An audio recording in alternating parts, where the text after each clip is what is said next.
ये हमारे मौलाना नूरुल हसन साहब की एक दुकान है, अल हसन मल्टी स्टोर देवबंद। इनके यहाँ माशाअल्लाह बहुत ही मुनासिब कीमतों में आपको देखिए ये अफ़गानी अमामे मिल जाएँगे, मुख्तलिफ़ किस्म के अतरियात मिल जाएँगे, तेल मिल जाएँगे, टोपियाँ मिल जाएँगी। माशाअल्लाह बहुत भरोसे की दुकान है और ये हज़रत का गोडाउन है। देखिए सारी चीज़ें यहाँ पर स्टॉक हैं। तो देखिए मुसल्ले रखे हुए हैं, तरह-तरह के खुफ़ैन रखे हुए हैं, अलग-अलग किस्म के अरबी रुमाल हैं और जो है वो साफ़े भी रखे हुए हैं। हर चीज़ यहाँ पर जो है वो अवेलेबल है। अभी कैश ऑन डिलीवरी की वजह से आप ऑर्डर ना लें, ऐसी गलती ना कीजिए।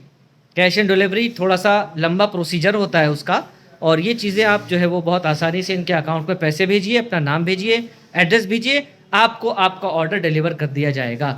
मस्जिद रशीद के सामने का जो गेट है, वहीं अंदर पर इनकी दुकान है। नया जो कॉम्प्लेक्स बना हुआ है जहाँ पर कहीं पर पहले मौलाना महमूद साहब का घर हुआ करता था, उस घर के बगल से अंदर को रास्ता जाता है। तो ये देखिए अल हसन मल्टी स्टोर देवबंद, यहाँ पर आपको जो है वो टोपी, तस्बीह, रुमाल वगैरह होलसेल रेट पर आपको मिल जाएँगी माशाअल्लाह बहुत अच्छे से।